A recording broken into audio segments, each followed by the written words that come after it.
എല്ലാം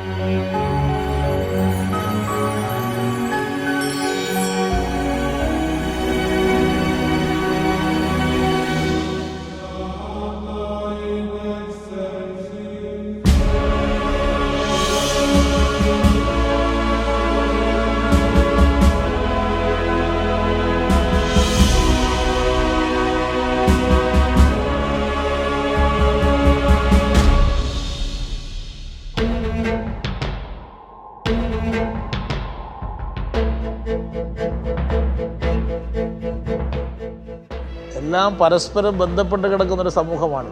ആർക്കും ഒറ്റപ്പെട്ട് നിൽക്കാൻ കഴിയില്ല. ഒറ്റപ്പെട്ട് നിന്ന് കഴിഞ്ഞാൽ നമ്മൾ ആരുമല്ല. Kodiyeri Balakrishnan, a prominent political leader of CPIM from Kannur. He has been the secretary of the Communist Party of India Marxist since 2015. He is also a Politburo member of the CPIM. He entered politics through the students' wing of CPIM in 1970. Since then, he has been an active member of the party. ബഹുമാന്യനായ ക്രിസോസ്റ്റം തിരുമേനി ഏതെങ്കിലും ഒരു സഭയുടെ മാത്രം മെത്രാപ്പൊലീത്തയല്ലാത്ത കേരളത്തിൻ്റെ ആകെ ഒരു മെത്രാപ്പൊലീത്തയായി മാറിക്കഴിഞ്ഞിരിക്കുകയാണ്. അദ്ദേഹം ഏതെങ്കിലും ഒരു മതത്തിൻ്റെയോ സമുദായത്തിൻ്റെയോ വക്താവല്ല. മനുഷ്യരുടെ ആകെ സംരക്ഷകനും വക്താവുമായിട്ടാണ് തിരുമേനി സമൂഹത്തിന് മുമ്പിൽ എപ്പോഴും പ്രത്യക്ഷപ്പെട്ടുകൊണ്ടിരിക്കുന്നത്. ചിരിയിൽ കൂടി കാര്യങ്ങൾ ജനങ്ങളെ ചിന്തിപ്പിക്കുന്ന ഒരു വലിയ ഇടപെടലാണ് ക്രിസോസ്റ്റം തിരുമേനി ജീവിതത്തിലുടനീളം നടത്തിയിട്ടുള്ളത്. 100 വർഷം ജീവിച്ചു എന്നുള്ളത് തന്നെ ഒരു അത്ഭുത പ്രതിഭ എന്നുള്ള നിലയിലാണ് അദ്ദേഹം ഇന്ന് ഉയർന്നു നിൽക്കുന്നത്. സ്നേഹം, സഹിഷ്ണുത, സമാധാനം, ഇതാണ് വ്യത്യസ്ത മതങ്ങൾ ഉദ്ഘോഷിക്കുന്നത്. ഇതിൻ്റെ എല്ലാം ഒരു സമന്വയമാണ് ക്രിസോസ്റ്റം തിരുമേനി. ക്രിസ്തു ദേവൻ മുന്നോട്ട് വച്ചിട്ടുള്ള സ്നേഹം, ദയ, അതെങ്ങനെയാണ് മനുഷ്യർക്ക് പകർന്നു കൊടുക്കേണ്ടത് എന്ന് അദ്ദേഹം ജീവിതത്തിൽ പ്രായോഗികമായി തെളിയിച്ചു കൊടുത്തു.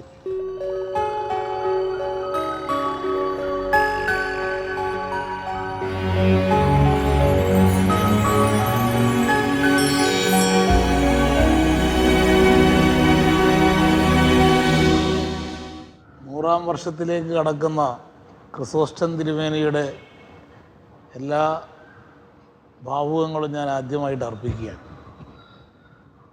നമ്മുടെ സമൂഹത്തിന് ഒട്ടേറെ മേഖലകളിൽ വളരെ വലിയ സംഭാവന നൽകിയിട്ടുള്ളൊരു മഹത് വ്യക്തിയാണ്.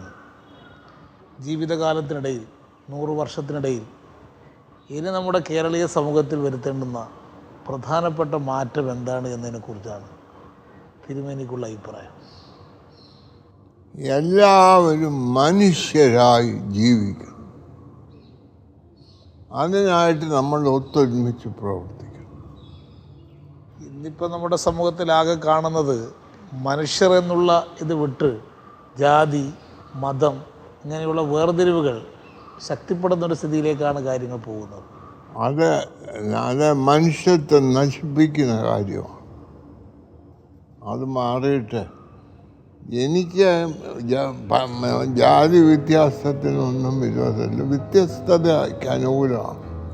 എന്നാൽ അല്ലെങ്കിൽ എല്ലാവരും ഒരുപോലെ ഇരിക്കുകയാണെങ്കിൽ നമുക്ക് ജീവിതം അസാധ്യമാണ്.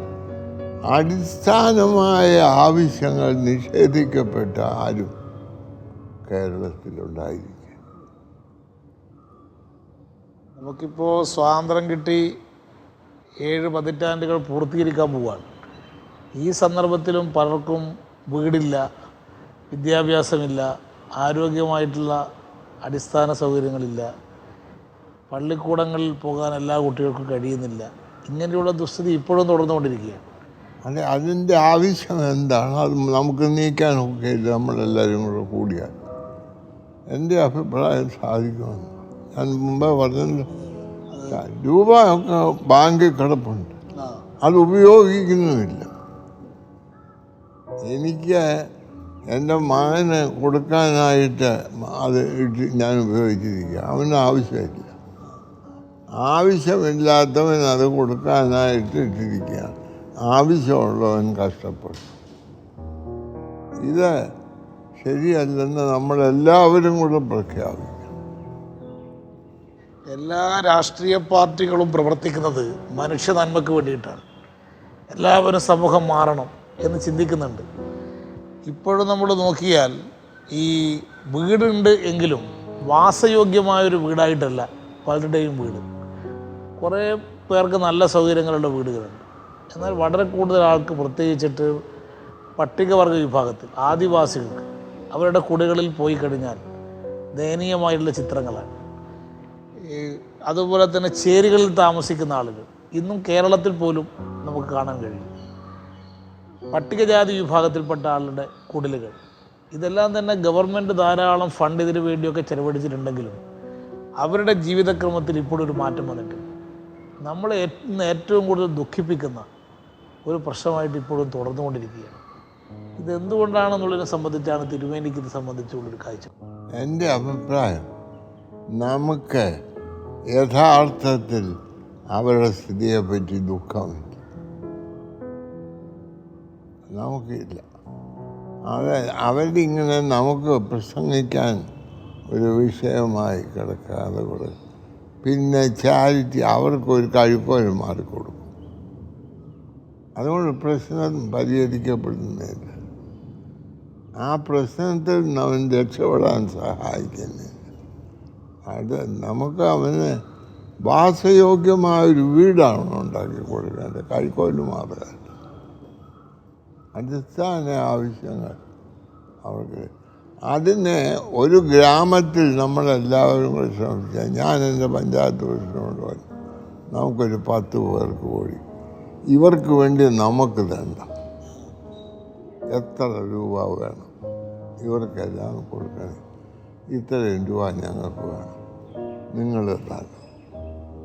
അത് നമുക്ക് നമ്മുടെ ഈ ഗ്രാമത്തിൽ 10 പേര് വീതം 10 പേര് 100 പേര് തണ്ട്, ആ രൂപ കൊണ്ട് ഇത് ചെയ്യുക. ആ രൂപ മറ്റൊന്നിനും ഉപയോഗിക്കുക.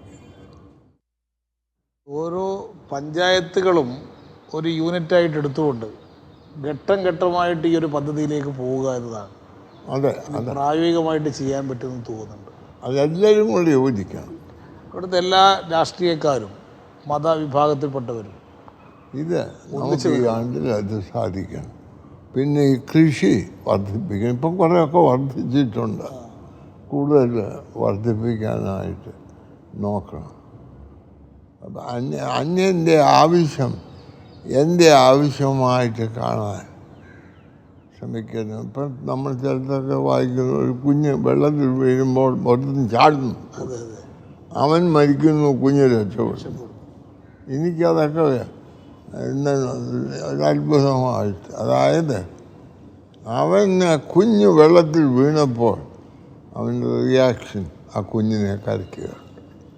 അവൻ ജീവൻ ബലിയടിച്ചുകൊണ്ടാണ് രക്ഷപ്പെടുത്തുന്നത്, കുഞ്ഞിനെ രക്ഷപ്പെടുത്താൻ ശ്രമിക്കുന്നത്. അതെ അതെ, അവനാണ് മനുഷ്യൻ. അത് കണ്ട് ജീവികളോടുള്ള സ്നേഹമെന്നുള്ള അതെ, അത് പോയി വരികയാണ്.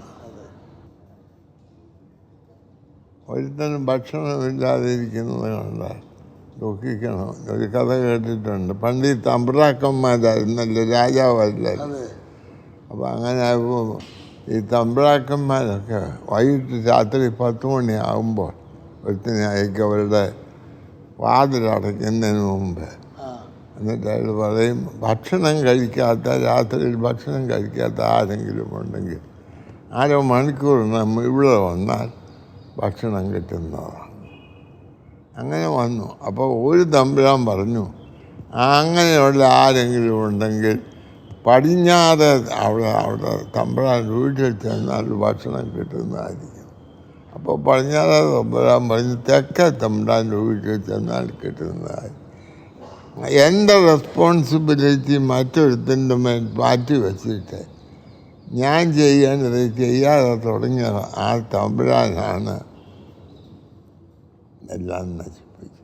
ആദ്യം പറഞ്ഞിരുന്നത് ആരെങ്കിലും ഉണ്ടെങ്കിൽ ഇവിടെ വരിക, അതായത് other man's need is my need എന്ന് വിചാരിക്കുന്ന ഒരു സമൂഹത്തെ നമുക്കുണ്ടാക്കണം. നമുക്ക് പണമില്ലാതെ ഈ പണമല്ല ഒത്തിരി അത്യാവശ്യം, ഒരു ബന്ധങ്ങൾ.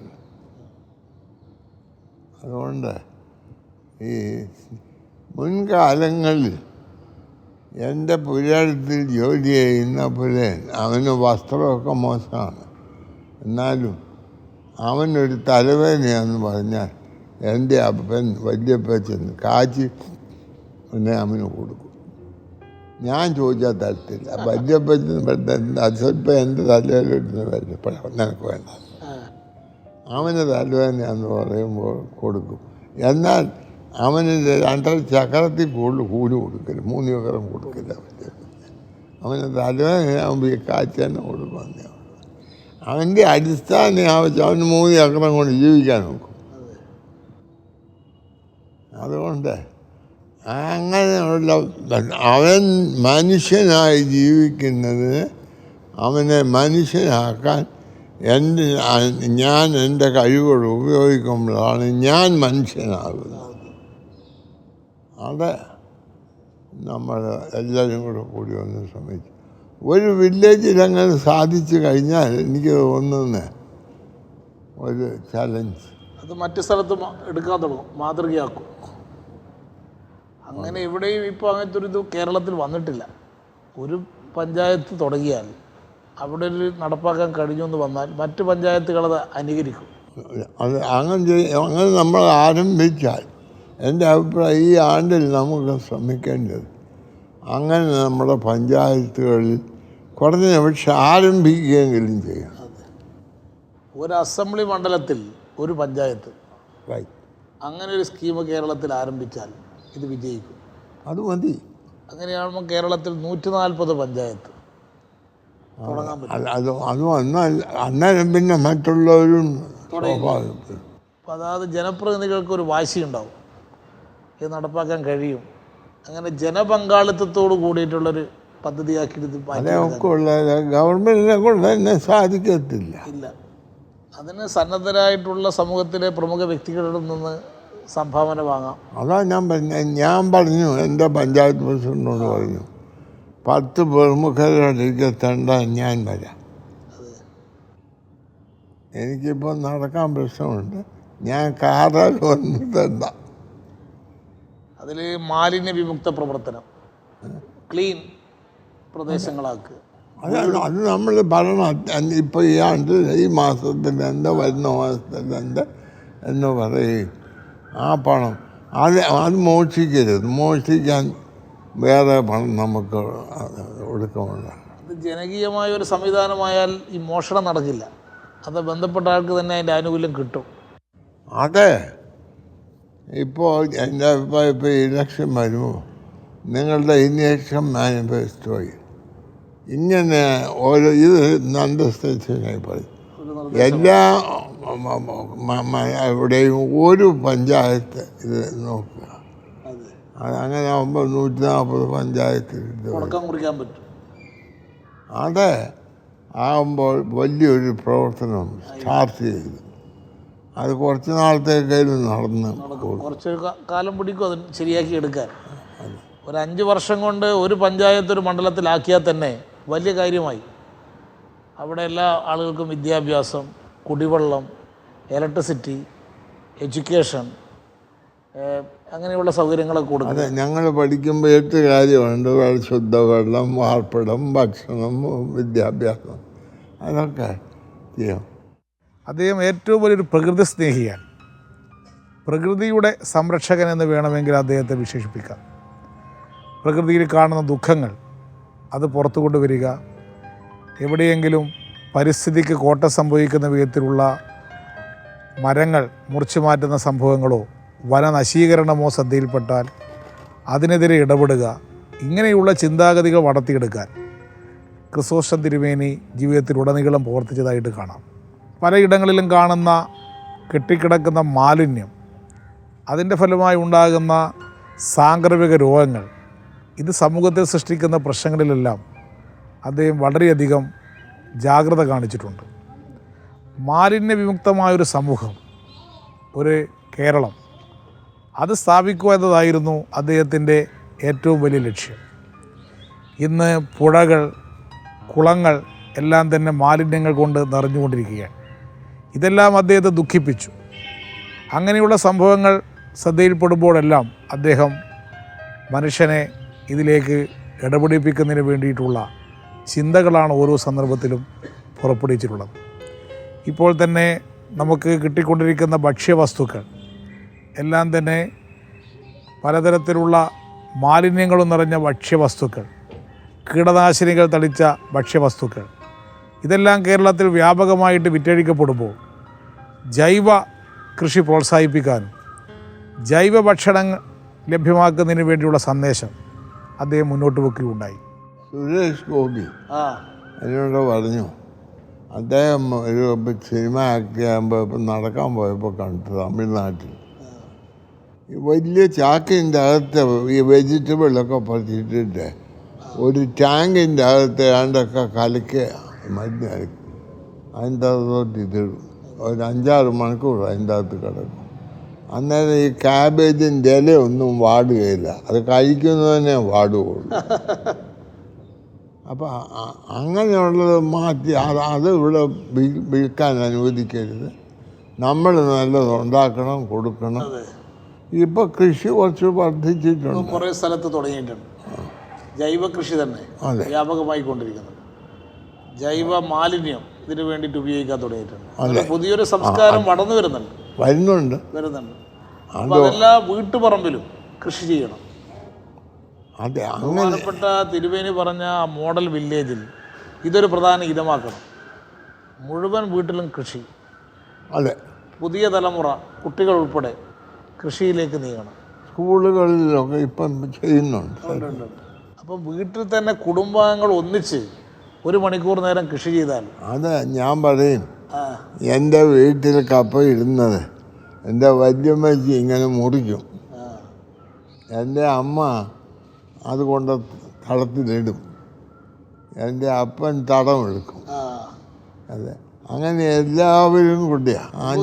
അങ്ങനെയായിരുന്നു മുമ്പ് കാലത്ത്. അതാ ഞാൻ മുമ്പ് കാലത്ത് നാട്ടുമ്പുറങ്ങൾ അങ്ങനെയായിരുന്നു. ഇപ്പൊ കൃഷിയില്ല. ഇപ്പോൾ എന്തിൻ്റെ കച്ചവടത്തിൽ കാശ് കൊടുത്ത് നീ ചെയ്തു എന്ന് പറയും. എൻ്റെ ഫാദർ ഒരു അധ്യാപകനായിരുന്നു. അപ്പോൾ സ്കൂളിൽ പോകുന്നതിന് മുമ്പ് രാവിലെ 1 മണിക്കൂർ നേരം ഞങ്ങളെല്ലാം ഒന്നിച്ചിട്ട് പറമ്പിലിറങ്ങി കൃഷി ചെയ്യുമായിരുന്നു. അതെ, ഇപ്പോൾ ആ സംസ്കാരമേ. അപ്പം അതുകൊണ്ട് കുടുംബവും പോയി, ബന്ധങ്ങളും പോയി, എല്ലാം പോയി താഴ്ന്നു. അതാണ് ഞാൻ പറഞ്ഞത്. അത് നമ്മൾ പറയണം. ഈ പ്രാവശ്യം നിങ്ങളിപ്പോൾ ഇലക്ഷന് പറയാൻ നിൽക്കുമ്പോൾ എല്ലാ ആളിൻ്റെയും കോൺസ്റ്റിറ്റ്യുവൻസി ഇങ്ങനെ ഒരു വില്ലേജ് ഉണ്ടായിരിക്കണം. നമുക്കത് ചർച്ച ചെയ്തിട്ടൊരു പ്രഖ്യാപനം നടത്തണം. ഞങ്ങൾ ആലോചിക്കാം. തിരുമേനിയുടെ നിർദ്ദേശം വെച്ചിട്ട് ഒരു ആലോചന നടത്താം. ഒരു മോഡൽ വില്ലേജ്, ഒരു കോൺസ്റ്റിറ്റ്യുവൻസി, ഒരു model village to begin with. അവിടെ വൈവിധ്യമാർന്നിട്ടുള്ള പല സംവിധാനങ്ങളുടെ കൾച്ചറൽ ആക്ടിവിറ്റീസ് വേണം, സ്പോർട്സ് വേണം. അത് വേണം. ഈ നമ്മുടെ ഐസക്കുണ്ട്, ഐസക്ക് അമ്പലപ്പുഴയും ഇങ്ങനെ ഒരു മാരാരിക്കുളം മോഡൽ. അതുപോലത്തെ തെക്കൻ തിരുവിതാംകൂറിലും ഒരെണ്ണമുണ്ട്. 3 വില്ലേജസ് ചെയ്തു. അവർക്ക് അവിടെ വസ്ത്രമൊക്കെ അവർ തന്നെ നെയ്യും. വെളിച്ചെണ്ണയൊക്കെ ഈ തേങ്ങയൊക്കെ അവിടുത്തെ തേങ്ങ അവിടുത്തെ അവരുണ്ട് വെളിച്ചെണ്ണുണ്ടാക്കി അത് വിൽക്കും. അപ്പം വില കുറച്ചാണ് കൊടുക്കുന്നത്. അതെ, അങ്ങനെ ഓരോ പര്യാപ്ത ഗ്രാമം ആ തരത്തിലേക്ക് അത് വളർത്തിയെടുക്കണം. അതെ, അതിൻ്റെ മാനിഫെസ്റ്റോയുടെ കൂട്ടത്തിൽ ഓരായിട്ട് ഇത് വെക്കണം. അതെ, അത് നല്ലത്. ആലോചിക്കാവുന്ന ഒരു നിർദ്ദേശമാണ്. അവിടെ ഈ കാര്യത്തിൽ നമ്മളെല്ലാവരും യോജിക്കണം. പാർട്ടിയായിട്ട് ഞാൻ പാർട്ടി ഇല്ലാതെ ഒറ്റ പാർട്ടി ഭരിക്കുന്നതിനോട് യോജിപ്പുകാരനാണ്. എന്താ വെച്ചാൽ ഈ ഓപ്പോസിഷൻ എന്നുള്ള വാക്കിനോട് എനിക്കിഷ്ടമില്ല. ഇവർ കാണാത്ത വശങ്ങൾ ചൂണ്ടിക്കാണിക്കുന്നതിനാണ് നമ്മുടെ മറ്റവർ. അതൊരാവശ്യമാണ്. നമുക്കെല്ലാവർക്കും എല്ലാം കാണാൻ ഒക്കുകയില്ല. അപ്പം നമ്മളൊരു കമ്മിറ്റി കൂടുന്നത് തന്നെ എന്തിനാ? ഞാൻ കാണാത്ത ഒരു വശം അവൻ പറയും, മറ്റുള്ളവൻ പറയും. അതുകൊണ്ട് ഓപ്പോസിഷൻ എന്ന് പറയുന്നത് ഭരണഘടനത്തെ നശിപ്പിക്കാനല്ല, ശക്തിപ്പെടുത്താൻ. അധികാരം കൈവശം വെക്കുന്നവർ തെറ്റ് ചെയ്യാൻ പാടില്ല. ആ തെറ്റുകൾക്കെതിരായിട്ടൊരു വിജിലൻ്റായിട്ടൊരു സമൂഹം വേണം. അതിനൊരു ഓപ്പോസിഷൻ വേണം. അതിനാണ് ഓപ്പോസിഷൻ എന്ന് പറയുന്നത്. ഈ അവരെ സഹായിക്കാൻ. അതുകൊണ്ട് ഓപ്പോസിഷൻ സഹായമാണ് എന്ന് ഓപ്പോസിഷനെ പറ്റി പഠിക്കുന്നവരും അതാണ് എൻ്റെ ചുമതലയെന്ന് ഓപ്പോസിഷനും ചിന്തിക്കണം. അങ്ങനെ ഭരണ രീതിയിൽ ഒരു വ്യത്യാസം വരുത്താം. പക്ഷേ ആരും ചോദ്യം ചെയ്യാനും പറയാനും ഇല്ലാത്ത സമൂഹമാകുമ്പോൾ അത് അപകടം ചെയ്യും.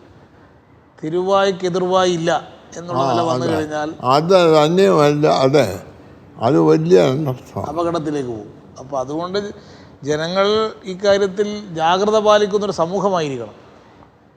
എതിർപ്പ് അനാവശ്യമായിട്ടുള്ള കാര്യങ്ങൾക്ക് പാടില്ല. അതാ പറഞ്ഞ് എതിർപ്പ് അതിൻ്റെ ദോഷങ്ങൾ ചൂണ്ടിക്കാണിക്കുന്ന ചുമതലയാണ്. ഇത് ഇങ്ങനെ പോയാലുള്ള ദോഷം ഇപ്പോൾ ഈ പറഞ്ഞതുപോലെ നമ്മൾ ഇവിടെ എല്ലാം ഇങ്ങനെ ചെയ്ത് കഴിയുമ്പം മരങ്ങളെല്ലാം വെട്ടിക്കളഞ്ഞാൽ പരിസ്ഥിതിക്ക് വലിയ താറുമാറാവും. കിട്ടാവുന്ന സന്ദർഭം നോക്കി മോഷണം നടത്തുന്ന ആൾക്കാരുണ്ട് അധികാരം ഉപയോഗിച്ചുകൊണ്ട്. അങ്ങനെ മോഷണം നടത്തുന്നവരെക്കെതിരായിട്ടുള്ളൊരു ജാഗ്രത സമൂഹത്തിൽ വേണം. Society where each man is dependent on other man. മറ്റവൻ എൻ്റെ ആവശ്യമായിത്തീരുന്നു. ഞാൻ പറയുന്നേ, ഞാനൊരിടത്ത് പ്രസംഗിച്ചു, ഞാൻ BA പാസ്സായത് എഴുത്തും വായനയും അറിയാൻ വയ്യാത്ത ശംഖു എന്ന് പറയുന്ന തേങ്ങ ഇടുന്നവൻ്റെ സഹായം കൊണ്ടാണ്. കാര്യം എൻ്റെ അപ്പനാകട്ടെ എൻ്റെ ജ്യേഷ്ഠനാകട്ടെ എനിക്കാകട്ടെ തെങ്ങ കയറാൻ അറിയാൻ വയ്യ. ഞങ്ങളുടെ പ്രധാന ഇൻകമായ നാളികേരം താഴെ വരണമെങ്കിൽ ശംഖുവിന് എന്നെ ഒക്കുള്ളൂ ഞങ്ങളുടെ ഗ്രാമത്തിൽ. അപ്പം അവൻ വന്ന് വിറ്റ് തന്നില്ലെങ്കിൽ ഇത് വിറ്റ് ഫീസ് കൊടുക്കാൻ ഒക്കുകയില്ല. എനിക്ക് ഫീസ് കൊടുത്തില്ലായിരുന്നെങ്കിൽ എന്നെ അവിടെ പഠിപ്പിക്കുകയില്ല. അപ്പോൾ അവൻ ഈ തേങ്ങ ആയിട്ട് തന്നത് കൊണ്ടാണ് ഞാൻ 10ാം ക്ലാസ് പാസ്സായത്, BA പാസ്സായത്, ബിഷപ്പായത്. അതുകൊണ്ട് ഞാൻ പറഞ്ഞു, ഞാൻ മെത്രാനാകുന്നതിനുള്ള വലിയ പങ്ക് ക്രിസ്ത്യാനി അല്ലാത്ത ശംഖുവിനാണുള്ളത്. ഇത് മനസ്സിലാക്കണം. മറ്റുള്ളവൻ്റെ പ്രവർത്തനം കൊണ്ടാണ് ഞാനായി തീർന്നിരിക്കുന്നത്. ആ ഒരു ബോധം ഉണ്ടാകുന്നതിൻ്റെ വലിയ കാര്യമാണ്. തിരുമേനി അങ്ങനെ ചിന്തിക്കുന്നു എന്ന് പറയുന്നത് തിരുമേനിയുടെ മഹത്വമാണ്. പക്ഷെ പലരും അങ്ങനെ ചിന്തിക്കില്ല. പലരും സങ്കുചിത നിലപാടാണ്. ഞാൻ എന്നുള്ള ബോധം എല്ലാം ഞാൻ ചെയ്യുന്നതാണ്, മറ്റുള്ളവനൊന്നൊരു പങ്കുമില്ല. ഞാൻ മൂലമാണ് നീ നിൽക്കുന്നത്, എന്നാൽ നീ മൂലമാണ് ഞാൻ നിൽക്കുന്നതെന്നുള്ള ഒരു ബോധ്യമില്ല. എല്ലാം പരസ്പരം ബന്ധപ്പെട്ട് കിടക്കുന്നൊരു സമൂഹമാണ്. അത് തന്നെ. ആർക്കും ഒറ്റപ്പെട്ട് നിൽക്കാൻ കഴിയില്ല. ഒറ്റപ്പെട്ട് നിന്ന് കഴിഞ്ഞാൽ നമ്മൾ ആരുമല്ല. ആ വലിയൊരു ബോധം ഉണ്ടാകണം. ഈ പ്രാവശ്യം ഇത് നമുക്കൊന്ന് എല്ലാ കോൺസ്റ്റിറ്റ്യുവൻസിയിലും ഇതിനൊരു ശ്രമം നടത്തണം. തിരുമേനി മുന്നോട്ട് വെച്ചിട്ടുള്ള ഈ ആശയം വളരെ മഹത്തരമായ ആശയമാണ്. ഇത് നമ്മുടെ കേരളീയ സമൂഹത്തിൽ പ്രാവർത്തികമാക്കാൻ കഴിഞ്ഞാൽ അത് കേരളത്തിൽ വലിയൊരു സാമൂഹ്യ മാറ്റം തന്നെ ഉണ്ടാവും. അത്തരത്തിലുള്ള മൂർത്തമായ നിർദ്ദേശം മുന്നോട്ട് വെക്കാൻ തയ്യാറായിട്ടുള്ള തിരുമേനിയോട് വലിയ കടപ്പാട് ഈ സന്ദർഭത്തിൽ ഞാൻ അറിയിക്കുകയാണ്. എല്ലാവിധ ആശംസകളും അർപ്പിക്കുന്നു. ഗൗരവമാർന്ന പ്രശ്നങ്ങൾ തന്നെ തന്മയത്വത്തോടു കൂടി അവതരിപ്പിച്ചുകൊണ്ട് അധികാരത്തിലൊഴിക്കുന്ന ആളുകളെ ചിന്തിപ്പിക്കാൻ അദ്ദേഹത്തിന് കഴിഞ്ഞു. ഓരോ പ്രശ്നങ്ങളും അദ്ദേഹം സൂക്ഷ്മമായി വീക്ഷിക്കുമായിരുന്നു. ഓരോ ദിവസത്തെയും സംഭവ വികാസങ്ങളെ സംബന്ധിച്ച് അദ്ദേഹത്തിന് പൂർണ്ണമായ ബോധ്യമുണ്ടായിരുന്നു. ഏറ്റവും അവസാനത്തെ ഒരു ദിവസത്തെ രാഷ്ട്രീയ സംഭവം പോലും അദ്ദേഹം ശ്രദ്ധയോടെ വീക്ഷിച്ചിരുന്നു. ഇങ്ങനെ തനിക്ക് ചുറ്റും നടക്കുന്ന എല്ലാ സംഭവങ്ങളെക്കുറിച്ചും ചിന്തിക്കുകയും പ്രതികരിക്കുകയും ജനങ്ങളെ ചിന്തിപ്പിക്കുകയും ചെയ്ത ഒരു മഹാപുരുഷൻ. അദ്ദേഹം നാടിൻ്റെ, കേരളത്തിൻ്റെ ആകെ അഭിമാനമായിട്ട് മാറി. 100 വർഷം ജീവിച്ച, ഇന്നും ജീവിച്ചുകൊണ്ടിരിക്കുന്ന, ഇനിയും എത്രയോ കാലം ജീവിക്കേണ്ടുന്ന ആ മഹാപുരുഷൻ്റെ ഇത്തരത്തിലുള്ള പ്രവർത്തനം നമുക്ക് ഏത് കാലത്തും നമുക്ക് ഉയർത്തിപ്പിടിക്കാൻ സാധിക്കുന്നതാണ്. നമുക്ക് അഭിമാനത്തോടു കൂടി ക്രിസോസ്റ്റം തിരുമേനിയുടെ പേര് ഉയർത്തിപ്പിടിക്കാൻ കഴിയും. ഇനിയും എത്രയോ കാലം അദ്ദേഹത്തിന് ജീവിക്കാൻ കഴിയട്ടെ, ജനങ്ങൾക്കൊപ്പം കഴിയാൻ കഴിയട്ടെ, സാധുജനങ്ങളുടെ സംരക്ഷണത്തിന് വേണ്ടി അദ്ദേഹത്തിന് പ്രവർത്തിക്കാൻ കഴിയട്ടെ എന്ന് ഞാൻ ഈ സന്ദർഭത്തിൽ പ്രത്യേകമായ ആശംസകൾ അർപ്പിക്കുകയാണ്. കേരളത്തിലെ ഈ ധാർമ്മിക അധപ്പതനത്തിന് ക്രിസ്ത്യാനികൾക്ക് വലിയ പങ്കുണ്ട്. ക്രിസ്ത്യാനികളുടെ കുറ്റമാണ് പ്രധാന പങ്ക്. പ്രധാനം അല്ലേ? ജയിലുകളുടെ എണ്ണം കുറയണമെങ്കിൽ സ്കൂളുകളുടെ എണ്ണം കൂട്ടണമെന്ന്. പാപം ചെയ്യാത്തവൻ്റെ വീട്ടിലേ ഞാൻ പോകുള്ളൂ എന്ന് പറഞ്ഞാൽ വല്ലവരുടെ എൻ്റെ വീട്ടിൽ തന്നെ എനിക്ക് പോകാൻ